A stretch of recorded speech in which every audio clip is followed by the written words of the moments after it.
Social media ఇన్ఛార్జీలకు, social media బాధ్యులకు, print and electronic media, photo జర్నలిస్టులకు అందరికీ కూడా నమస్కారం.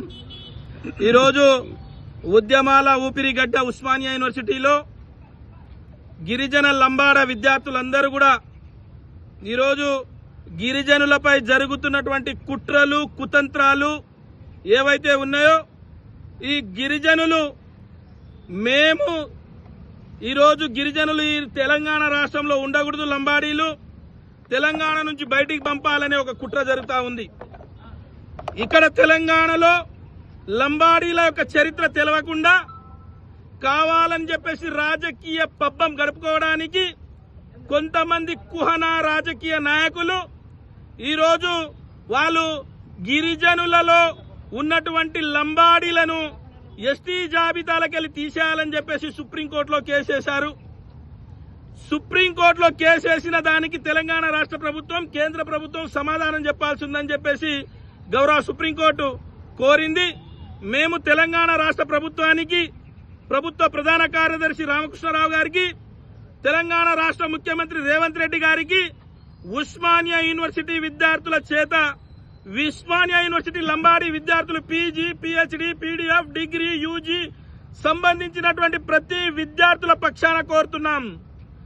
లంబాడీలు ఈ జాతి పునర్నిర్మాణంలో ఉన్నారు, తెలంగాణ పునర్నిర్మాణంలో ఉన్నారు, హైదరాబాద్ రాష్ట్ర పునర్నిర్మాణంలో ఉన్నారు. తెలంగాణ తొలి దశ తెలంగాణ ఉద్యమంలో అసువులు బాసిన ఠానూ నాయక్ నుండి మొన్న రేవంత్ రెడ్డి పదవి ఎక్కే ప్రవీణ్ నాయక్ చనిపోయే వరకు కూడా తెలంగాణ రక్తము ఈ తెలంగాణ భూమిలో ఉంది. మేము ఎప్పటి నుండో 1952 కంటే ముందే 1871లో బ్రిటిష్ వాళ్ళు మా పైన మేము క్రిమినల్ ట్రైబ్స్ అని చెప్పేసి పేర్కొని మా పైన ఒక యాక్టే తీసినటువంటి ఆనాటి నుంచి ఉన్నటువంటి ట్రైబ్లో మేము ఈరోజు మాకు ట్రైబుల్ కాదని చెప్పేసి కేసులు వేస్తా ఉన్నారు. కావాలని మేము అన్నదమ్ములుగా ఉన్నటువంటి ఏదైతే గోండు, కోయ, లంబాడి సోదరులు ఎవరైతే ఉన్నారో మా మధ్యలో కావాలని అశాంతి రేపి, చుచ్చు రేపి, కుట్ర చేయాలని కోరుతా ఉన్నారు. ఇది మంచి పద్ధతి కాదు. గోండు మిత్రులకు, గోండు విద్యార్థులకు, ఆదివాసీ బిడ్డలకు మేము మనవి చేస్తా ఉన్నాం. మనం అన్నదమ్ములా ఉన్నాం. వారి రాజకీయ పబ్బం గడుపుకోవడానికి, వాళ్ళు రాజకీయంగా ఎదగడానికి ఈ రోజు తెల్లం వెంకట్రావు శాసనసభ్యులు గాని, సోయం బాబురావు గారు గాని వాళ్ళు రాజకీయంగా ఎదగాలనే ఆకాంక్షతో మన మధ్యలో కుట్రలు రేపుతా ఉన్నారు. ఖబర్దార్ అని చెప్పేసి మీరు కూడా వాళ్ళపైన కన్నెర్ర చేయాలి.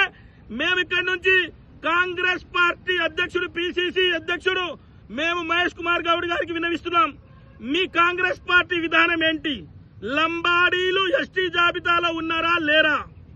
ఎస్టీలు ఒకవేళ లంబాడీలు ఎస్టీ జాబితాలో లేకపోతే మీ పార్టీ స్టాండ్ ఏంది అని అడుగుతున్నాం ఈరోజు. మీరు ఎందుకంటే రేవంత్ రెడ్డి గారికి మాకు డౌట్ వస్తుంది. రేవంత్ రెడ్డి గారి పైన ఎట్లా అంటే, రేవంత్ రెడ్డి గారు తెల్లం వెంకట్రావు గారు కాంగ్రెస్ పార్టీలోకి వచ్చారు, బీఆర్ఎస్ లో కలిసి వచ్చారు. మేము ఒకటే అడుగుతున్నాం, రేవంత్ రెడ్డి గారు గిరిజనులకు మంత్రి పదవి లేనందుకు, మేము మంత్రి పదవి అడుగుతున్నందుకు నువ్వు కావాలని కేసు పెట్టించినావని అనుమానం కలుగుతా ఉంది. లేదంటే వెంటనే తెల్లం వెంకట్రావుపై చర్య తీసుకో. లంబాడీల ఓట్లు కావాలంటే, కాంగ్రెస్ పార్టీకి లంబాడీల ఓట్లు కావాలంటే, రేపు స్థానిక సంస్థల ఎన్నికల్లో నీకు ఓటు కావాలి అని అంటే తెల్లం వెంకట్రావును పార్టీ నుంచి సస్పెండ్ చేయి, లేదా ఆ కేసును ఉపసంహరించుకోమని చెప్పు. గిరిజన జాతుల మధ్యన అనవసరమైన కుట్రలు చేసి 2017లో కూడా ఇదే రకంగా గిరిజనుల పైన, లంబాడి తాండాల పైన దాడులు, లంబాడి పెట్రోల్ బంకుల పైన దాడులు, లంబాడుల పైన దాడులు చేసి ప్రాణ నష్టం, ఆస్తి నష్టం కలిగించారు. ఇది మంచి పద్ధతి కాదు. ఖచ్చితంగా దీన్ని మేము ఖండిస్తా ఉన్నాం. అదేవిధంగా ఈ రాష్ట్ర ప్రభుత్వం ఒకవేళ మా యొక్క సూచనలను ఒకవేళ పరిగణలోకి తీసుకోకపోతే ఖచ్చితంగా ఉస్మానియా యూనివర్సిటీ నుండి రేపు పల్లె పల్లెకు, తండా తండాకు, జిల్లా జిల్లాకు బస్సు యాత్రతో పోతాం. జనాలను జాగరణ చేస్తాం, మా లంబాడి బిడ్డలను జాగరణ చేస్తాం. మాకు జరుగుతున్నటువంటి అన్యాయాలపైన, కుట్రలపైన, కుతంత్రాలపైన ఖచ్చితంగా బరాబర్ కొట్లాడతాం. బరిగీసి కొట్లాడి హైదరాబాద్ లో లంబాడి లంబాడీల సింహగర్జన, లంబాడీల సత్తా, లంబాడీల యొక్క పౌరుషాన్ని చాటి చెప్తామని చెప్పి హెచ్చరిస్తూ వెంటనే వీళ్ళపైన చర్యలు తీసుకోవాలి. లంబాడీల యొక్క స్థితిగతులు ఏ రకంగా అయితే ఉన్నాయో అదే రకంగా స్టేటస్ కొనసాగాలి. లంబాడీలకు కావలసినటువంటి అన్ని ప్రభుత్వ పరంగా అందాల్సినటువంటి అన్ని సరిగా అందకపోతే ఈ ప్రభుత్వం పైన ఖచ్చితంగా లంబాడీలు యుద్ధం చేయడానికి సిద్ధంగా ఉన్నారని చెప్పేసి హెచ్చరిస్తా ఉన్నాం.